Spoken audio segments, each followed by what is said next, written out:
Okay, friends, back at it from behind the wheel. I am watching the road too, so safety first. But if you have a pulse, this message is for you today, and it's about estate planning.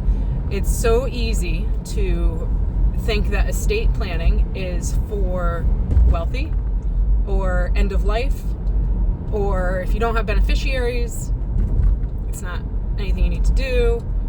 If you have kids, especially, you should be thinking about this. But this is a two-way conversation. It's for you, and it's also for your other loved ones. If you have parents that are still living, and if you have gone through this before, you know. If you know, you know. It is a nightmare to handle somebody's estate when you're trying to figure out where everything is, what's out there. I've heard so many stories of families whose head of household, maybe it's the working spouse, the working parent, whatever that is, who has an understanding of all the financial orders and financial situation, investments, things like that, and suddenly they pass away and nobody knows what's out there. So the estate that exists and the resources available to take care of settling the estate or handling funeral expenses, which is terrible by itself. I did another episode on this. I will try to remember to link that in the ending video tile so that you can grab it easily. But it's something that you don't expect. Obviously, none of us want to think about having to pass along our estate because that means we died. And I'm sorry that is a morbid thing to think about, but morbidity is death, and none of us are getting out of here alive unless the good Lord comes back and snatches us out. So chances are we're going to have to deal with this, and our family's going to have to deal with this. Here's why I want to bring this back up again, is because actually I'm going two birds with one stone. I'm going to meet a friend for exercise. We're hanging out to talk about life, and here I am talking to you. So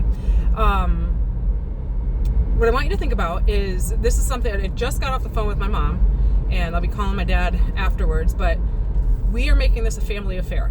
We've been talking about it as a family, and it's overwhelming, especially if you're working, you know this, to come home at night, you're tired from the day, tired from the week, and whip out your bills and organize your financial life into a neat little legacy binder.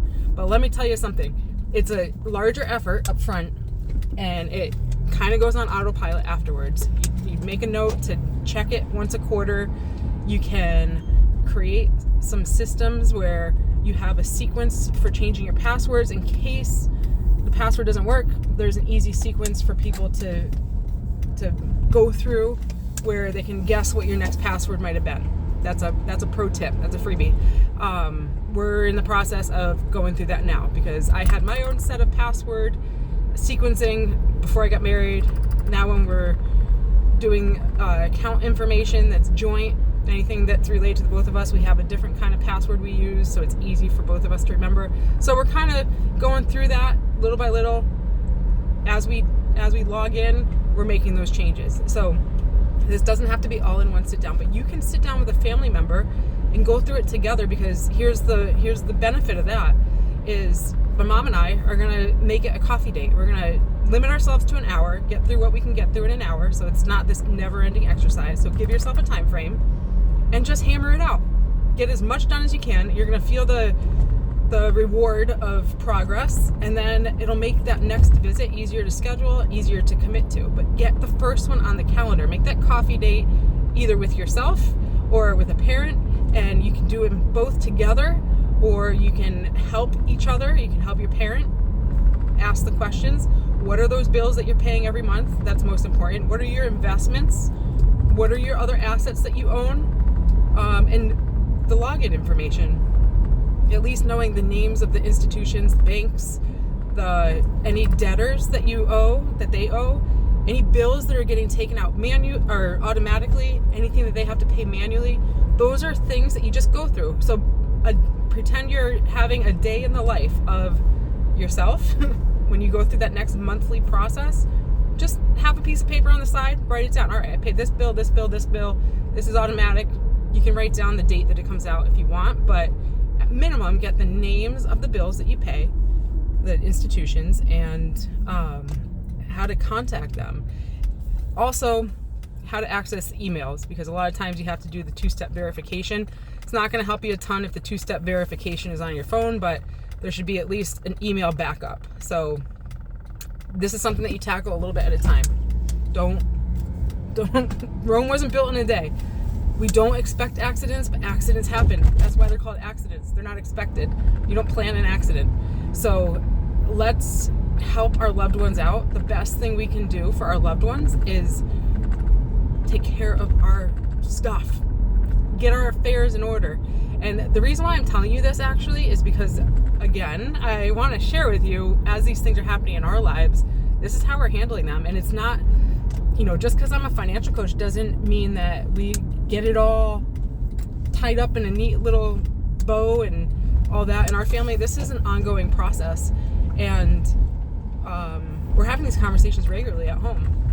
And you have to work at it. You have to be persistent. Tackle a little bit at a time.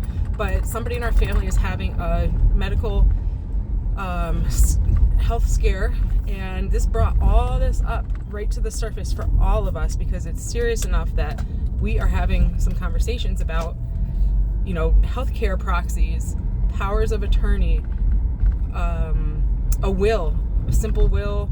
You can do a living will.